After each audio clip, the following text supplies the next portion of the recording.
there and welcome back to another attempt at doing Demon Slayer reviews. Let's hope this season all my videos don't get blocked and my channel copyright struck. Anyway, recently we saw the release of Season 3 of Demon Slayer and yeah, I've been quite sick recently, so I couldn't really make a video on the series up till now. So that's what today's all about, starting to try to catch up a bit and taking a look at episode 1 in a bit more depth than we did when we had that event in cinemas. So yeah, nothing much else to do but to jump into things. Anyway, we start off this double-length episode with one of the lower-rank healer dudes walking through the ruins of the entertainment district and observing the carnage, before stumbling across our heroes who are pretty banged up. But of course, whose wounds are going to certainly heal through a handy time skip, as is anime tradition. I mean, nobody really wants to waste time with our main cast being unconscious for a couple of episodes at a time. We want to see some story after all. And all of this information makes its way to the head of the Demon Slayers who...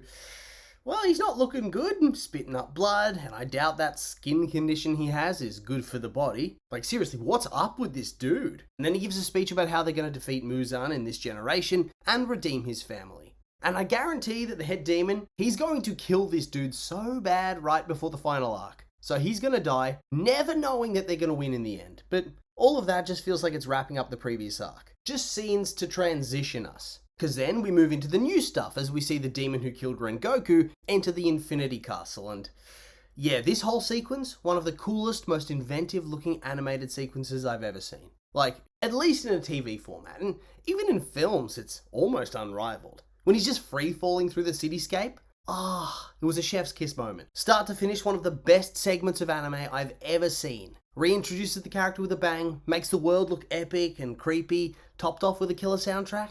Perfection. So the number 3 arrives and we get a look at the rest of the upper ranks at the meeting. We know that the brother-sister pair both died in the entertainment district, but turns out there are some way freakier demons on offer. This anime, it really nails character designs, doesn't it? When you think that demons can't get any freakier after the train guy, suddenly there's this hideous specimen that lives in the pot, the rank 5. Ugh.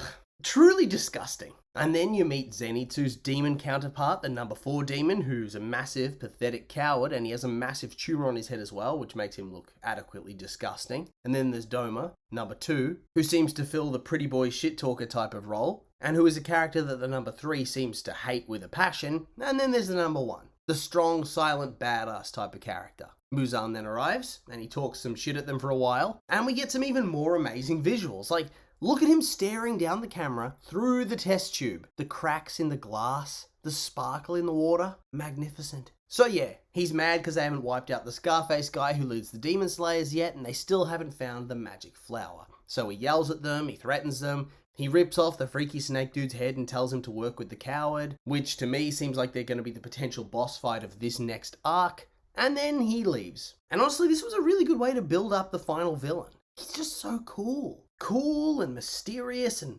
really scary. He's so well written. The demons then have a bit of violent banter where it's made clear that the number 3 really hates the 2 ranks higher than him, which I suppose it could lead into something plot relevant, but I feel like it's likely just there to be added flavor. All of these demons, they kind of have to get done in by the Slayers, not by a team killer. Just wouldn't be as satisfying, I think. And then they all leave, but not before Doma asks the weird fringe lady out on a date, only to get rejected. Bad luck, mate. Also, I'm thinking that maybe she made the right choice to turn him down, as he did previously admit to having a woman's head in a jar at his house. Moving on, we see, well, you're supposed to think it's the number 1 demon talking with, I guess, an ancestor of Tanjiro. And from the get-go, it very much to me feels like a misdirect. There's no chance that that's actually him. It'll be like a brother or a son or a father or something like that. And I was quite convinced of this once the guy openly starts talking about how his name deserves to be forgotten because he sucks so much and all of that kind of self-pitying stuff. Because honestly, villains very rarely say that kind of thing about themselves. Maybe they do it in an internal monologue, but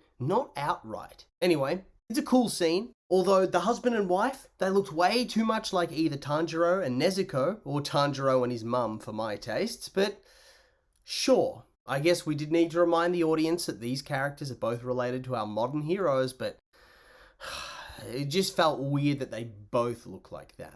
Just needed to be looking like Tanjiro, I reckon. Tanjiro then wakes up in the butterfly house after what you would assume has been a decently long coma, with his obvious future love interest surprisingly all shocked and shaky and hyped up that he's alive.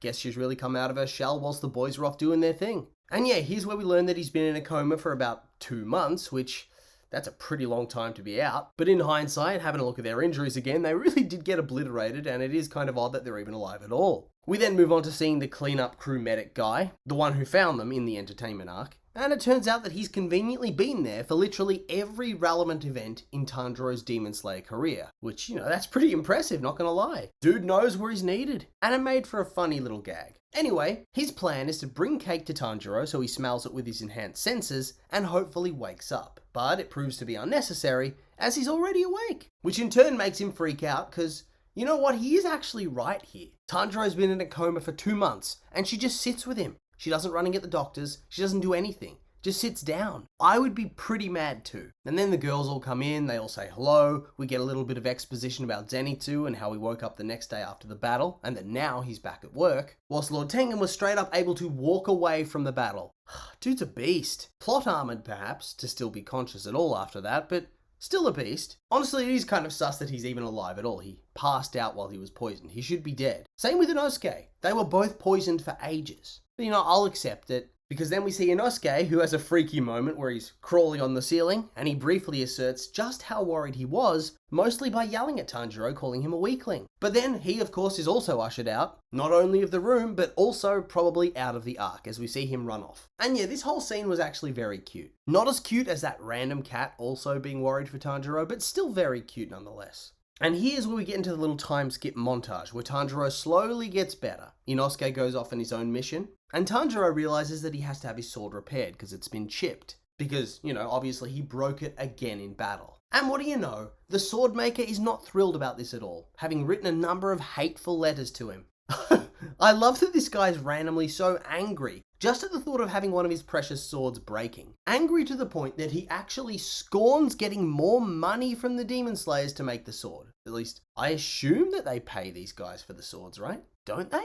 Ooh, maybe that's why he's so mad. Anyway, there's nothing else for it but for Tanjiro to go and get a new sword from the village itself, all on his lonesome. Which I actually rather like. It's good to see the show go back to him and his sister together, just for one arc. Gives the group a bit of separation and lets him develop on his own instead of as part of a team. I think it's just good for his character arc. And so we then get a travel montage to fill out some time, no doubt, before Tanjiro arrives at the village, ready to start off a new arc. And then of course, there's some fan service with the Love Hashira standing there, all dripping wet in the hot springs.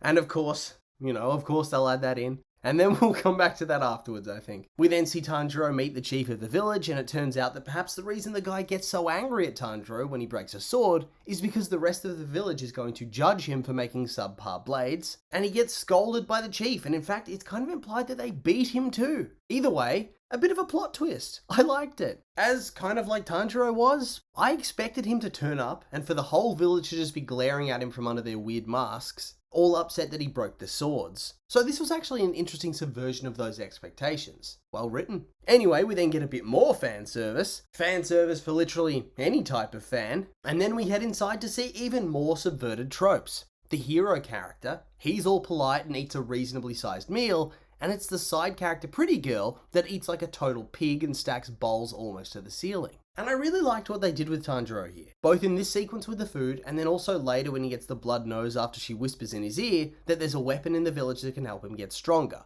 Only moments after telling him that she only joined the Demon Slayers to try to find a strong man to marry. And I really love that he lifts the rice balls above his head to prevent the blood getting all over them. Because honestly, it is just such a perfect scene. I like that they showed this, that they included this. Because it shows that Tanjiro isn't your average dipshit anime protagonist who literally only cares about fighting and getting stronger. The fact that he actually feels lust here, it makes him more real, more relatable as a character. He isn't just some idiot that's made of stone. And so then, at the end of this rather long episode, we see Tanjiro go off to try and find the weapon, only to find the Mist Hashira bullying a child, and seemingly confronting the rank 1 demon. I mean, it's very obviously not going to be him, but it is there to make you feel like it's him until you get the reveal, which, yeah, honestly, is a very clever cliffhanger ending. I liked it. And so yeah, that's the end of the episode. And thus the end of the video. And I'm still scrambling to catch up because there's been like 2 episodes released since now. So expect more of those in the future. But with all that being said, these are just my opinions and now I'd like to hear yours. What did you think of the episode? You like it? Hate it? I'm curious for your thoughts, so make sure to like, comment, subscribe and let me know.